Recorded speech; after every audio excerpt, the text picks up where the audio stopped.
Amados, nós vamos meditar rapidamente. O título da mensagem é Combatendo as Tempestades da Vida.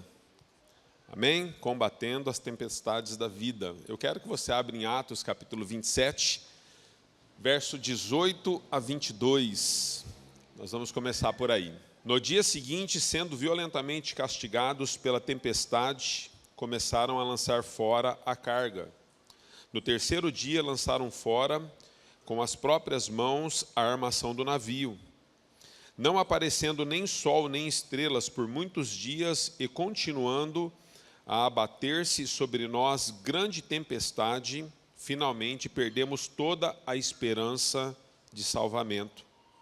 Vistos que os homens tinham passado muito tempo sem comer, Paulo levantou-se diante deles e disse: os senhores deveriam ter acreditado no meu conselho de não partir de Creta, pois assim teriam evitado este dano e prejuízo. Mas agora recomendo-lhes que tenham coragem. Algumas traduções dizem que tenham bom ânimo, pois nenhum de vocês perderá a vida, apenas o navio será destruído. Amém, queridos?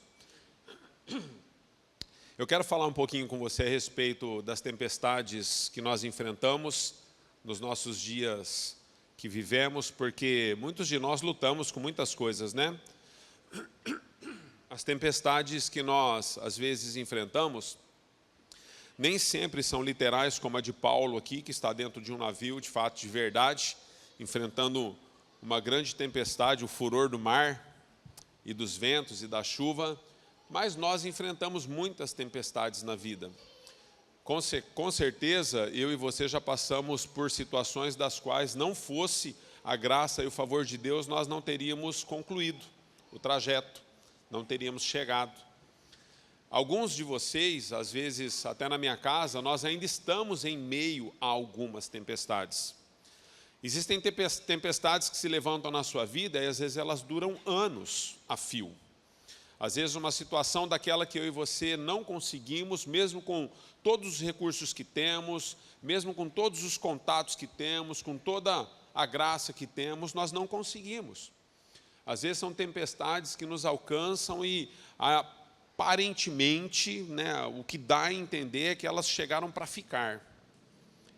E nós então, olhando para a vida de Paulo, eu acredito que depois de Jesus, no Novo Testamento, amados, Paulo é a pessoa que mais nos ensina a respeito de como enfrentar as tempestades da vida. Todo o Novo Testamento você vai ver aquilo que Deus vai fazendo na vida e através da vida de Paulo, e nós percebemos como esse homem foi sendo forjado em meio às lutas e os desafios que ele enfrentou. Hoje nós vivemos um evangelho, às vezes assim, muito diluído, né? Nós desejamos a Jesus, nós amamos a igreja, nós amamos o chamado, o propósito, a vocação, nós desejamos e ardemos por isso, mas nós temos as nossas vontades, os nossos privilégios, os nossos confortos, e nem sempre nós entendemos que quando trata-se de tempestade, quem dá a toada do momento não somos nós. Porque se nós pudéssemos escolher as lutas que nós enfrentaríamos durante toda a nossa vida, com certeza riscaríamos da nossa agenda muitas tempestades que nos alcançam. Mas elas nos alcançam. Então Paulo vai nos ensinar um pouquinho a respeito de algumas coisas que eu quero tratar com você a partir desse texto. O texto é longo, queridos. Eu não tive tempo de ler todo o texto com você, mas eu desafio você a ler o capítulo 27, 28 de Atos, para que você possa entender o que Deus está fazendo na vida e através da vida desse homem que nos ensinou tanto. O que eu queria que você entendesse a respeito de Paulo? Primeiro, vamos falar um pouquinho sobre as tempestades na vida desse homem e como elas podem nos ajudar a viver melhor. Paulo, desde a sua conversão, Atos capítulo 9, ele tem um encontro com Jesus. A partir do encontro com Jesus, Paulo é levado à casa de Ananias. Quando Paulo é levado pelo Espírito de Deus à casa de Ananias, Deus traz uma palavra sobre Paulo, dizendo para Ananias: Ananias, ore por esse homem, porque me convém fazê-lo entender o sofrimento que ele haverá de enfrentar por amor à minha palavra. Então Deus libera uma palavra sobre a vida de Paulo, dizendo que Paulo haveria de enfrentar muitas lutas na vida por amor ao Evangelho. Não é uma palavra que todos nós queremos receber, né? Quando nós estamos no culto, a gente sempre fica assim, né? Agora o pastor, agora o líder vai orar por mim, agora vai colocar a mão na minha cabeça e vai dizer, olha, isso que eu te digo, que o Senhor abre as portas. Nós esperamos isso, né? Sempre esperamos coisas assim. Mas Deus libera uma palavra sobre a vida de Paulo através de Ananias, dizendo, Ananias, eu vou ensinar esse camarada. Ele vai ter que entender, ele vai ter que aprender o quanto vai lhe custar sofrer por amor ao Evangelho. A partir desse momento, a Bíblia diz que Paulo, então, ele sai da casa de Ananias e ele aprende a combater aquilo que até então era uma prática para ele.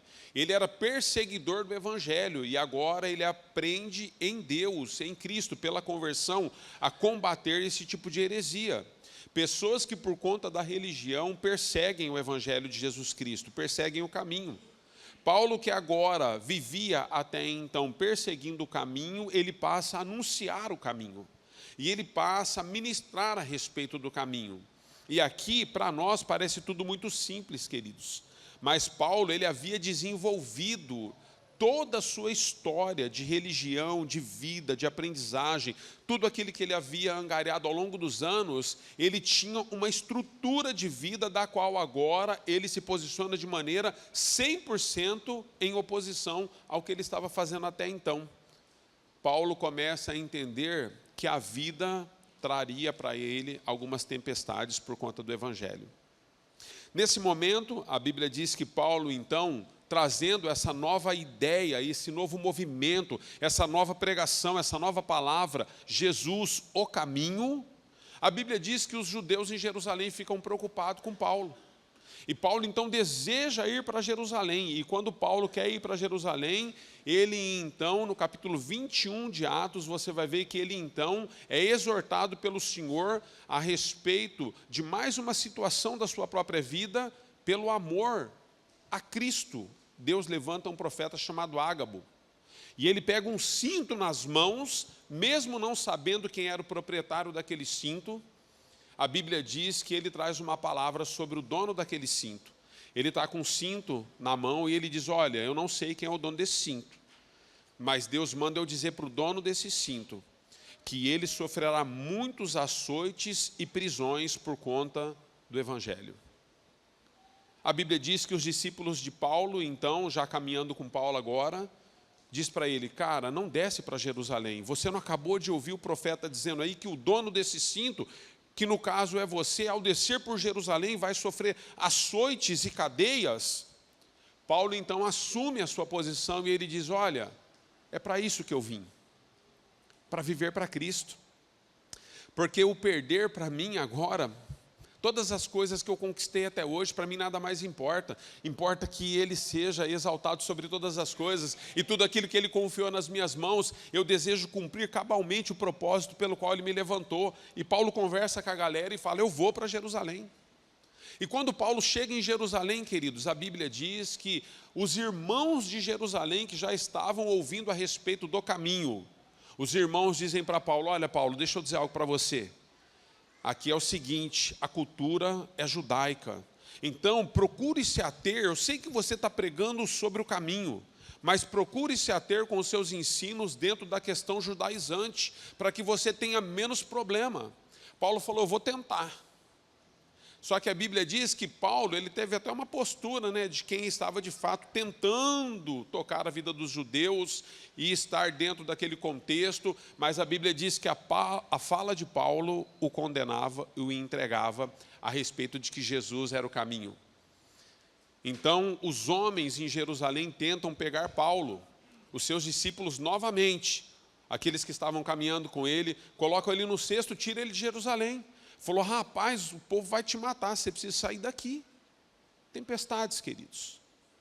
Quando eu e você temos uma obra, um chamado, uma vocação, nós vamos fazer o centro da vontade de Deus, vamos cumprir o propósito de Deus para a nossa vida. Chegamos em determinados lugares, mas somos perseguidos. Às vezes somos maltratados, somos rejeitados, somos cuspidos. Paulo está nessa condição. Desejando matá-lo, os discípulos dele tiram ele de Jerusalém. A Bíblia diz que nesse momento, então, Paulo sai daquele lugar e Paulo, quando se vê, está ministrando agora diante do Sinédrio. E diante do Sinédrio, ele vai vendo algumas coisas em relação aos fariseus, aos saduceus, e fazem algumas perguntas para Paulo a respeito da ressurreição. Como Paulo, então, agora, uma vez que defende o caminho Cristo Jesus, acredita ser o caminho e a ressurreição? Paulo, o que você nos fala? Qual é a sua defesa em relação à ressurreição dos mortos? E havia uma grande confusão e divergência entre os fariseus e os saduceus a respeito desse assunto. Paulo então fala o que ele pensava a respeito agora, que ele tem claro na mente, no coração, no espírito, Jesus impresso nele.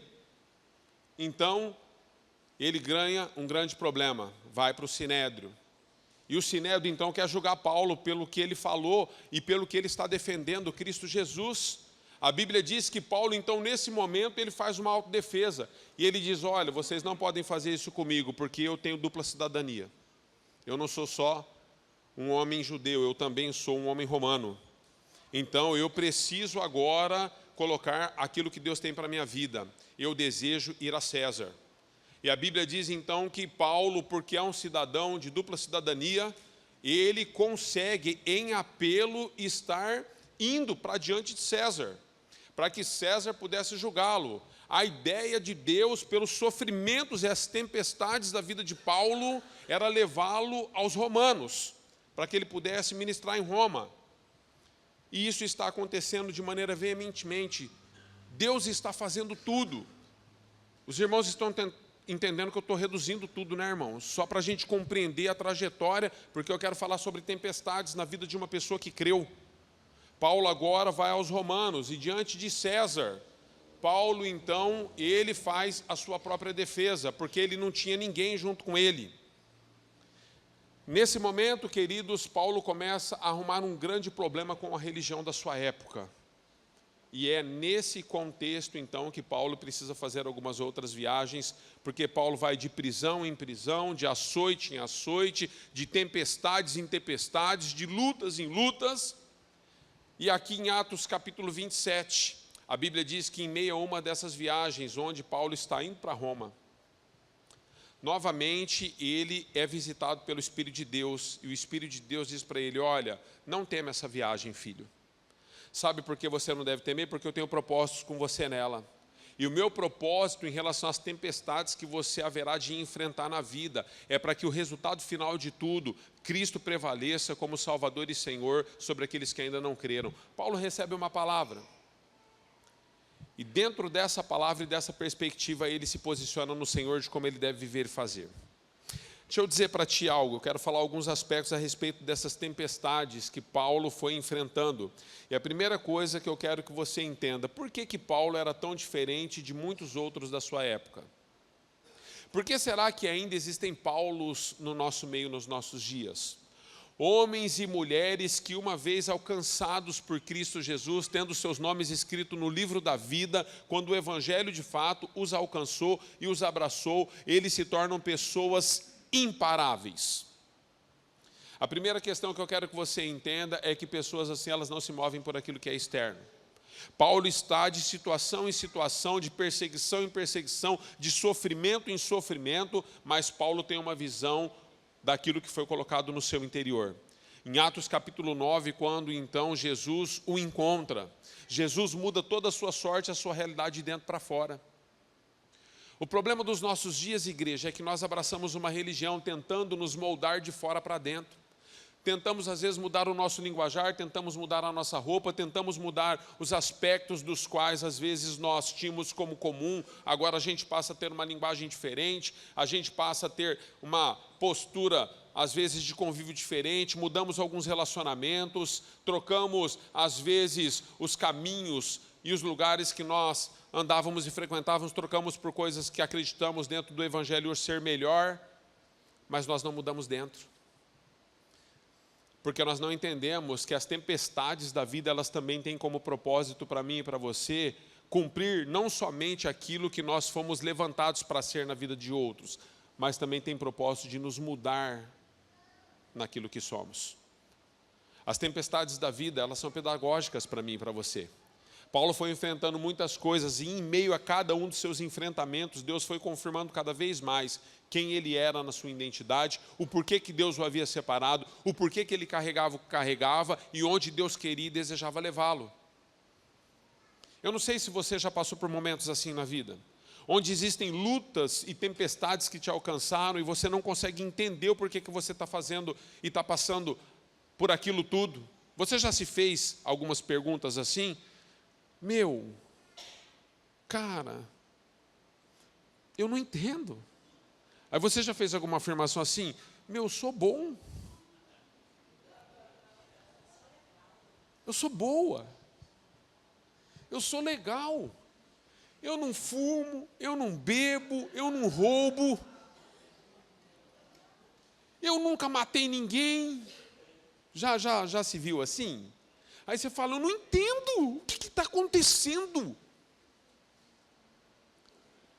Paulo, amados, ele não escolheu nada disso para a vida. Mas Deus escolheu algo para a vida dele. Porque Deus desejava, através desse homem, nos dar 13 dos 27 livros escritos no Novo Testamento. Experiências das quais esse homem viveu com Deus. E eu vou dizer para você, fala de uma tempestade difícil da vida de Paulo para mim, pastor, eu falo. A Bíblia diz que Paulo questionou a Deus, dizendo, Senhor, por que esse espinho na minha carne? E Deus falou assim, olha, pelas muitas revelações que te foram dadas, filho, eu coloquei esse espinho na sua carne para que você não se ensoberbeça, para que você não se torne um homem ou uma mulher orgulhoso, orgulhosa.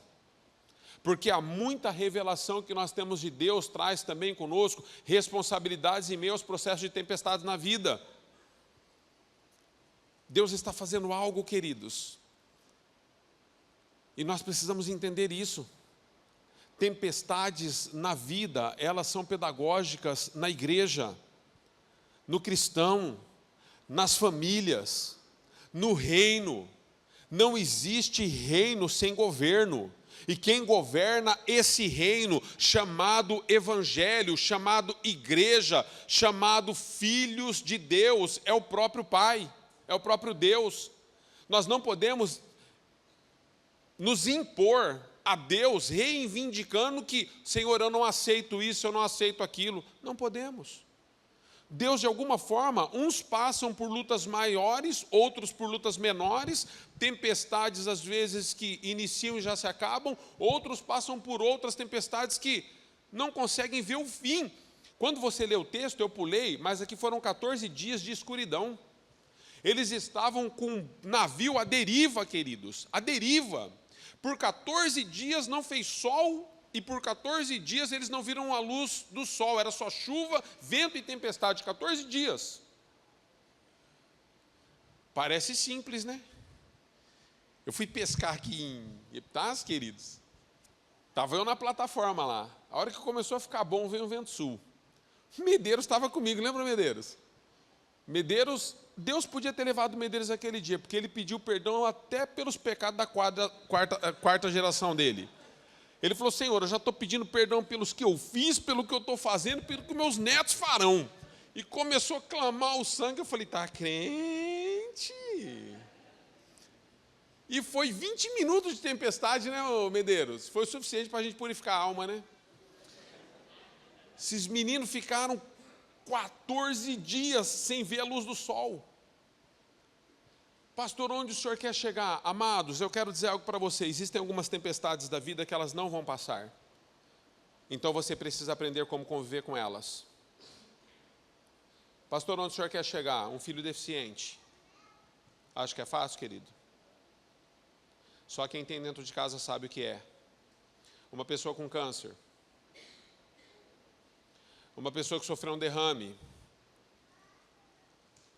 Às vezes nós temos coisas dentro da nossa casa, queridos, um diagnóstico médico impreciso, que quando vai fazer um tratamento causa outros problemas e depois a pessoa fica inapta por uma série de coisas porque fez um tratamento errado. E agora nós temos que aprender a conviver com aquilo. Mas nós somos pentecostais, né? Nos dizemos pentecostais, alguns de nós nos dizemos até neopentecostais, alguns de nós, eu nem sei o que nós somos mais, queridos. Eu estou falando igual Lázaro, eu sou de Jesus, eu sou de Jesus. Eu estou fazendo igual Lázaro, saudoso irmão Lázaro. Deixa eu dizer para você, queridos, nós somos declarados pentecostais e nós achamos, não, então agora essa tempestade me alcançou, nós vamos orar, nós vamos jejuar, e Deus vai fazer. Deixa eu dizer para você, filho, filha, nem com oração. Sabia que existem coisas que a oração não resolve? Ô louco, pastor, está nos desmotivando a oração, a vida de oração? Não, a oração é tudo, a oração é a base da vida do cristão. Mas deixa eu dizer para você, não existe oração que tire da sua vida a vontade de Deus. Porque a Bíblia diz assim, se você orar segundo a vontade de Deus para a sua vida, você já tem em Cristo Jesus o sim. Mas ele diz assim, pedis, pedis e não recebeis, porque vocês pedem. Então deixa eu dizer, oração não resolve tudo. Existem tempestades que você está enfrentando na vida que não adianta orar. Mas eu oro, pastor, tudo bem, não tem problema. Nós oramos, eu também oro, porque eu nunca sei qual que é e qual que não é, então eu sempre oro. Mas ela não vai mudar o quadro. Jejum não vai mudar o quadro. Existem tempestades que você enfrenta que você precisa aprender a lidar com elas. Como Paulo teve que aprender a lidar com açoites, com naufrágios. Ele diz, olha, de todos vocês eu sou a pessoa que mais sofri. Ele diz, olha, de todos vocês, eu sofri naufrágio, sofri fome, sofri... Não tinha ninguém no dia que eu fui... Na minha defesa, não tinha ninguém do meu lado. E ele começa a falar a respeito de tudo que ele sofreu. Mas ele também começa a dizer o seguinte, mas deixa eu dizer para vocês, com todo esse sofrimento, a misericórdia de Deus foi tão grande sobre a minha vida, que um dia ele me levou no terceiro céu. Glória a Deus. Existem tempestades, Rogério, que nos levam ao terceiro céu, filho. Existem momentos e circunstâncias na vida que nos colocam numa posição diferente, em intimidade com Deus, que nós nunca tivemos, por meio das lutas e das tempestades. Ah, mas eu estou orando, estou jejuando, glória a Deus, deve fazê-lo. Pastor, eu não posso chorar, então pode, desde que quando você se levantar do choro, você se levante com o rosto transformado. Porque existem pessoas que pegam a tempestade e tudo que elas fazem, daquela tempestade, elas fazem um bibelô. Elas fazem é quase uma mandinga gospel. Por quê? Porque as pessoas, às vezes, elas entram num estado de autocomiseração por conta do sofrimento e da tempestade que estão enfrentando. Ei, deixa eu dizer algo para você, filho, filha. As tempestades que te alcançaram não é para que você viva prostrado o tempo todo, mas é para que você possa levantar e possa entender o que Paulo está nos ensinando com esses homens há 14 dias, à deriva no mar. Ele disse, olha, deixa eu dizer para vocês, tenham bom ânimo. Tenham bom ânimo. Ninguém vai morrer. Tenha bom ânimo. Nem toda tempestade te mata. Ah, mas o senhor não sabe o que eu passei lá atrás, o que fizeram comigo. Sabe o que eu aprendi e quero compartilhar com você? Hoje eu dou graças a Deus pelo mal que me fizeram. Porque Deus transformou ele em bem. Você deveria agradecer por algumas pessoas que te fizeram mal. Porque quando eles te colocaram no meio da tempestade, no olho do furacão, é por isso que você está aqui hoje muito melhor do que o que você era. Aprenda a agradecer pelas lutas e pelas dificuldades que você enfrenta na vida, porque Deus tem o melhor para cada um de nós no sentido da sua vontade. Nem sempre entendemos, mas precisamos aprender a lidar com elas. Não tem mandinga gospel, queridos. Você pode orar, você pode jejuar, você vai enfrentar problemas. A Bíblia diz que Ana desejava ter um filho. Ela entrou dentro do templo e foi chorar. Dentro do templo, dentro da casa de Deus, disseram que ela estava embriagada.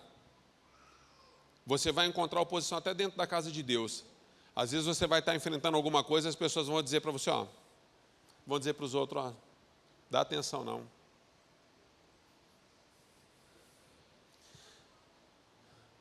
Ana se apegou na palavra de Deus em meio às suas tempestades. Mesmo dentro da igreja, dizendo que ela estava embriagada, ela falou, eu não ligo para o que os outros dizem. E eu estou à espera de uma resposta que vem dele. E a Bíblia diz que então Deus pega Eli e faz Eli entender o que ela está vivendo.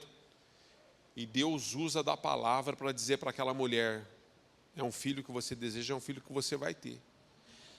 Ela se prostrou chorando, queridos.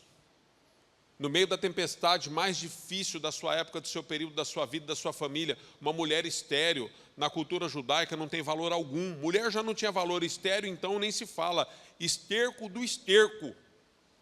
E Deus diz para ela, filha, eu estou mudando a sua sorte, só que é o seguinte, você se prostrou aí chorando, enxuga essas lágrimas aí, levanta e anda. Ela levantou, queridos, ela levantou diferente daquela tempestade. Tempestades não são para deixar você prostrado o tempo todo. Eu conheço pessoas ao longo dos anos, pessoas que eu encontrei no começo da caminhada, pessoas de 30 anos, queridos.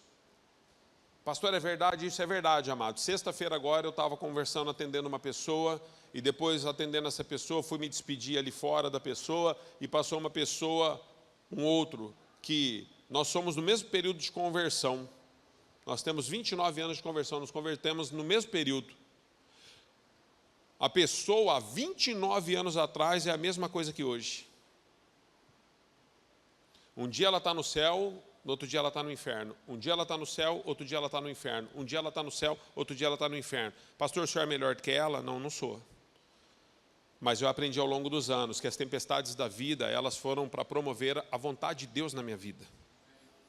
E eu não fiquei prostrado o tempo todo fazendo um chaveirinho de misericórdia, de autocomiseração, para entregar para os irmãos na entrada e na saída da igreja, dizendo, irmão, você viu tanto que eu estou sofrendo? Irmão, você viu o que aconteceu comigo? Eu vi, acontece comigo também, eu também fico sem dormir, eu também choro, eu também tenho problemas, eu também tenho filhos, minhas finanças também não são igual a do Murilo.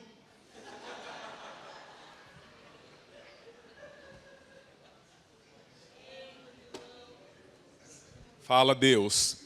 Tem dia que eu choro.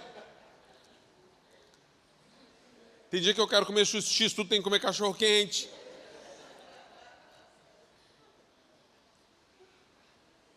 Vem para todo mundo tempestade, filho, filha. Nós precisamos entender isso. Deus está fazendo, então você precisa aprender a lidar com cada uma delas. Eu quero falar então sobre um princípio com você a respeito das tempestades da vida. Guarde esse princípio no seu coração, sabedoria. Sabedoria é um princípio em meio às tempestades. Existem pessoas que não conseguem transpor tempestades porque não têm sabedoria no lidar nos momentos em que elas alcançam. Amados, Paulo teve sabedoria, não tem nada de espiritual nisso, nada de espiritual, absolutamente zero espiritualidade. Foram colocar Paulo no navio, se você ler o texto todo você vai entender isso, é que eu li fragmentado. Foram colocar Paulo no navio, Paulo falou assim para os irmãos, falou, irmãos, jovens, cadê o capitão disso aí? Chamaram o capitão e ele falou assim, o tempo não está bom. Olha aí como é que está o tempo, nós vamos entrar nesse navio, nesse barco desse jeito. Eu aconselho vocês a nós não sairmos daqui. Porque se nós sairmos daqui, é certeza que a tempestade vai nos pegar no meio do processo. No meio do trilho, da caminhada. Não tem jeito.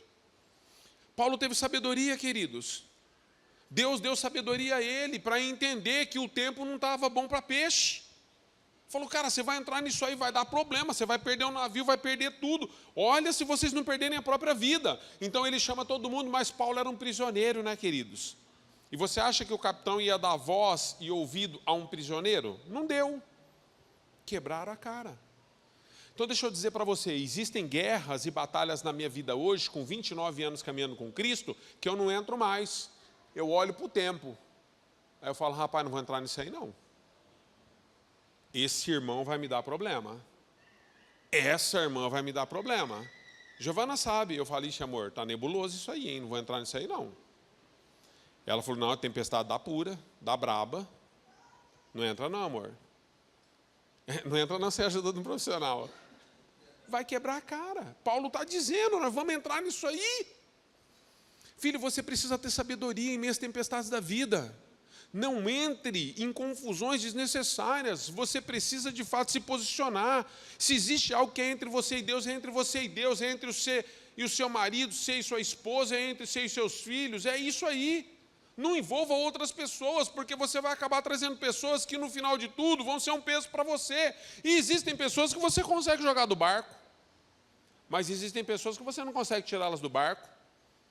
Jonas, Rapaz, está tudo se acabando aqui, vai daqui, vai dali, vai daqui, vai dali. Quando todo mundo ia morrer, ninguém jogou Jonas.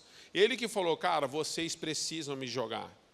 Foi ele que se colocou para ser atirado fora. Porque se ele não fosse atirado fora do barco, o barco ia perecer. Então existem pessoas que você não tem o discernimento, sabedoria, você coloca essas pessoas dentro do seu barco e em meio ao trajeto você tem um baita problema. Eu estou fugindo de problema, queridos. Os irmãos pegam, abraço. Ah, pastor, calma, você não almoçou. Você está com fome, eu falo, vem cá. Abraço, coloca a cabeça no peito. Os irmãos caminham comigo, sabe? Os caras chegam pilhados, querendo morder todo mundo. Eu falo, rapaz, o que está acontecendo? Vem aqui. Você precisa entender que a sabedoria é um princípio que vai te ajudar em meio aos processos das tempestades que você está vivendo. Às vezes você tem problema dentro da própria casa, com o cônjuge, sabe por quê? Não tem sabedoria. É para calar, você quer falar, é para falar, você quer calar. E mulher é um bicho diferente, queridos. Não, é um trem desgovernado, esse trem. Porque é assim, você fala, ela fala, nossa, vai encher minha cabeça de novo. Aí tem um dia que você fala, vou ficar quieto. Você nunca sabe a estratégia. Você fala, vou dar uma calada, que aquele dia já deu ruim. Aí ela fala assim, eu falo que você nem responde, hein? Mas, rapaz, aquele dia eu falei um monte, você falou para mim ficar agora. Eu nunca sei o que elas querem.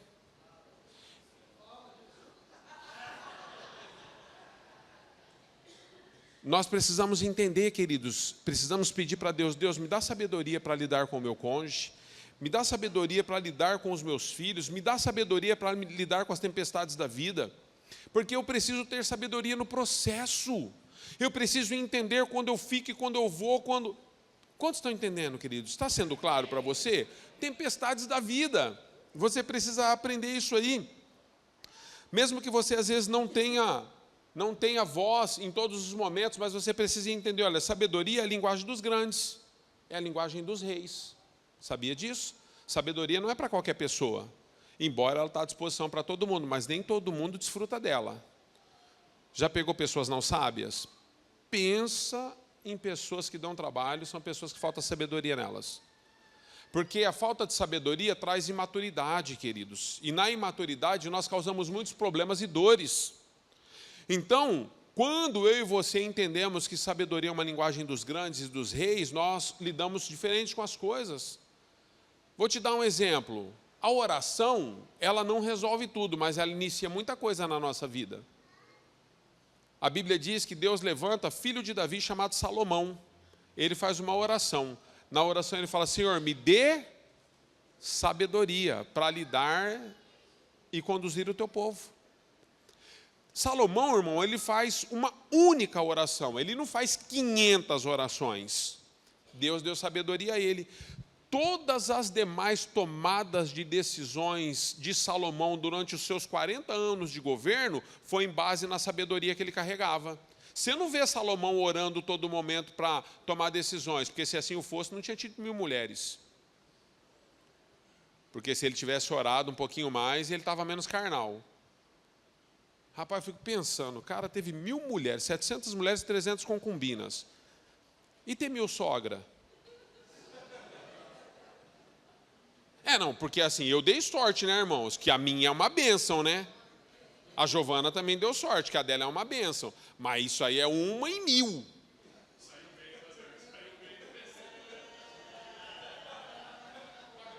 Oh, Jesus. Escapei pelo fogo, filho. Não. Aí já vai comer marmitex, deu risada alta. Não vai nem almoçar em casa hoje, vai comer marmitex. Deixa eu dizer para você. Então é o seguinte, nós precisamos, né? Porque 1000 tinha umas tribulosas lá, né, irmão? Não é possível que as 1000 eram igual a minha sogra e as 1000 eram igual a sogra da Giovana. Bozinha. Tinha umas. Então o que acontece? Mas ele pede sabedoria, queridos. Então, existem 3 reinados na Bíblia de 40 anos que falam a respeito desse assunto. A Bíblia diz que Deus levanta o primeiro monarca de Israel, Saul, é o primeiro rei de Israel. A Bíblia diz que o reinado de Saul durante 40 anos foi um reinado de guerras, conflitos e sangue. Depois de Saul, Deus levanta quem? Davi. A Bíblia diz que Davi, ele governa por 40 anos, debaixo de muito derramamento de sangue, muitas guerras e muitos conflitos. Muita morte. Só que daí a Bíblia levanta, a Bíblia diz que Deus levanta Salomão. Salomão pede para Deus sabedoria. Salomão teve 40 anos de reinado, queridos, assim como teve Saul e como teve Davi. A Bíblia diz que não houve uma guerra, um derramamento de sangue e um conflito. De alguma forma, a sabedoria que Deus deu para Salomão fez com que ele pudesse lidar até mesmo com os seus inimigos. Ele soube lidar. Cometeu outros erros, não vou entrar nos erros de Salomão aqui. Cometeu outros erros, mas era um homem sábio. Tinha uma política de paz, pacífica. Homens e mulheres destroem a família, destroem a própria vida, destroem a igreja nos seus relacionamentos, porque não tem sabedoria. Sabedoria é um princípio. Segundo, não gaste tempo com coisas passadas. Amados, eu olhei para o relógio, né? Esse relógio está me traindo. Não gaste tempo com coisas passadas. As tempestades vão mostrar para você que quando elas passam por você, elas deixam muita destruição, porque tempestades são assim. Destelham casas, derrubam barracos, quebram, tira energia, fica no escuro. Tempestades trazem destruição, mas não se prenda ao passado. Se as tempestades que você enfrentou na vida, elas são pedagógicas, elas trouxeram danos e dores para você, olha para frente, caminhe e ande, tenha bom ânimo, disse Paulo. Tenha bom ânimo, caminha, não fica olhando para trás, não permita que as coisas do passado paralisem você naquilo que você é em essência, naquilo que Deus te vocacionou, no seu chamado, no seu propósito. Você é um homem de Deus, você é uma mulher de Deus, Deus trouxe você aqui para que você entenda isso hoje. Você foi separado por Jesus Cristo, não fique preso no seu passado. As pessoas que foram sepultadas no seu passado, você precisa seguir, independentemente daquilo que às vezes as suas emoções querem dizer para você. Queridos, eu já vivenciei história real, eu já vivenciei mães que sepultaram filhos, mas elas não puderam se enterrar com os filhos, porque havia mais filhos em casa. Quando nós nos prendemos ao nosso passado e nós nos enterramos com aquilo que aconteceu com o nosso passado, nós deixamos de cuidar daqueles que estão presentes. Nós temos mais filhos, nós temos sonhos, projetos de Deus para a nossa vida. Não pare no seu passado, ainda que as tempestades tragam destruições e tenham trazido muitas dores para você. Você não pode parar no passado. Paulo está nos ensinando isso. Ele está dizendo para aqueles homens, olha, é o seguinte, vamos nos posicionar. Nós estamos aqui há 14 dias sem comer, estamos num tempo de jejum. Nós saímos de lá, nós enfrentamos toda essa dificuldade, essa confusão, mas a gente não pode ficar preso nisso. É hora de comer, nós temos que comer. Porque se a gente não comer, a gente não consegue sair do barco. Você precisa voltar a se alimentar.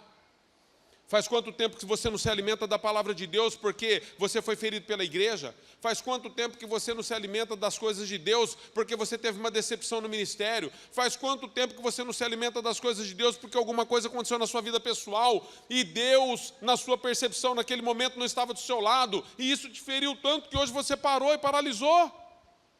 Você precisa voltar a comer. Você precisa sair desse barco. O barco foi destruído. Eu não queria, mas vou ter que avançar. O barco foi destruído. Tenha bom ânimo. É o último tópico. Tenha bom ânimo. Paulo falou, não disse para vocês que o barco ia ser destruído? Ele foi destruído, sobrou alguns pedaços aí de madeira. Apeguem-se nesses pedaços de madeira. Você que não consegue nadar sem um apoio, apegue-se nesses pedaços de madeira. Nós precisamos chegar à margem, nós precisamos chegar em terra. Amados, o texto diz que aqueles homens pularam em alto mar, se seguraram nos pedaços de madeira, nos destroços do navio e chegaram no seu destino e no seu propósito. Eles estavam em 276 pessoas, nenhum deles morreram, porque Deus havia liberado uma palavra. Deixa eu dizer para você, ninguém vai morrer. Você está passando isso, existe uma tempestade, é uma tempestade que se iniciou na sua vida, não tem tempo para acabar. você já tenha consciência de que sequer ela pode se acabar se não for uma intervenção e um milagre. Às vezes Deus faz um milagre e ela acaba, mas se não fizer um milagre, nós precisamos conviver. Então deixa eu dizer para você, apegue-se naquilo que Deus está te dando, te liberando, para que você possa chegar ao seu destino final. Esses homens se atiraram no mar, segurando naqueles pedaços de madeira como uma tábua de salvação, e eles chegaram no destino. Eu quero desafiar você hoje a entender isso. Se você não tiver bom ânimo, se você não se alimentar, se você não se segurar naquilo que restou de Deus para você, para que Deus possa te colocar no propósito que Ele determinou, com os pés em terra, firmes, você não vai ter um testemunho para contar. O que nós estamos lendo aqui é um testemunho de Paulo. Paulo está dizendo, olha, aconteceu tudo isso, e eu vou escrever para vocês, eu vou testemunhar para vocês, eu vou testemunhar o que me aconteceu, em meio a uma tempestade que aos olhos humanos era impossível. Qual o seu testemunho? O que você tem para contar para os seus filhos, para os seus netos? O que você tem para dizer para a sociedade? O que você tem para dizer para a igreja? O que você tem para dizer, o que você tem a dizer a respeito de Deus, em relação às lutas que você enfrenta todos os dias? Quantos estão entendendo isso? Queria que você colocasse em pé, para parecer que eu estou acabando.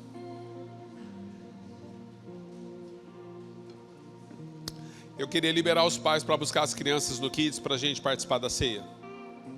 Se você tem filho no Kids, sem muito barulho, vai lá, busca o seu filho, sua criança. Eu quero fechar com vocês, queridos. Eu quero dizer para vocês que, presta atenção aqui, os pais já saíram, presta atenção aqui, eu estou finalizando. As perdas na nossa vida, elas não podem ser maior do que as pessoas, ok? Quando Deus deu sabedoria para Paulo entender que eles iam entrar numa grande tempestade, Paulo, ele tem uma instrução de sabedoria dizendo, olha, nós corremos o risco de todo o navio se perder, de toda a bagagem do navio se perder, corremos o risco até de nos perdermos. Quando tudo acontece, Deus preservou as vidas, e só se perdeu o que era material. Pastor, como o senhor quer fechar essa mensagem? Eu quero dizer para você o seguinte, material Deus te dá para você de novo, Ele te dá de novo.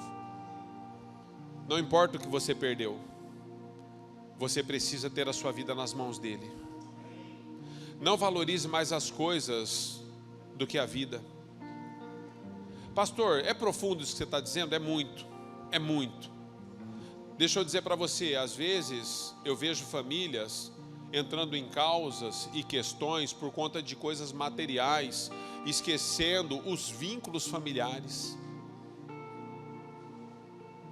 Humilham, pisoteiam, brigam, vão para a justiça para arrancar até o osso do outro. Abra a mão, querido.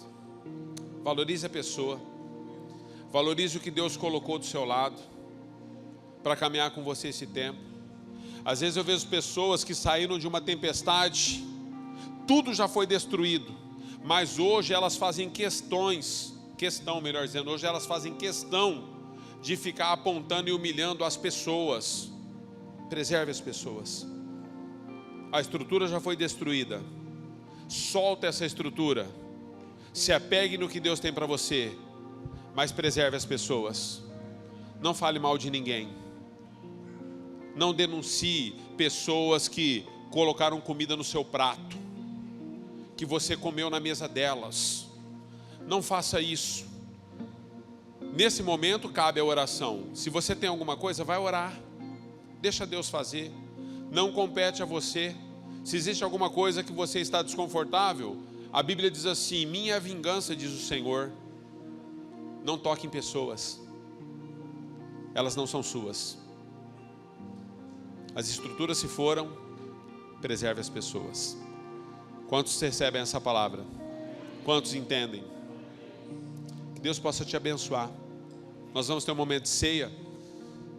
Eu queria muito orar por você, mas nós vamos ter um momento de ceia. Mas eu queria que você saísse daqui hoje diferente. Eu queria que mais do que um apelo que a gente faz de oração aqui, você pudesse levar para casa o que você entendeu daquilo que Deus está entregando. E diga: Senhor, eu quero segurar naquilo que o Senhor ainda me deixou segurar. E eu quero chegar no porto que o Senhor preparou para a minha vida. Amém, queridos? Deus os abençoe. Vovô ama vocês. Agora é vovô, né? Vovô ama vocês em nome de Jesus. Senhor, te agradecemos pela sua imensa coragem, Senhor.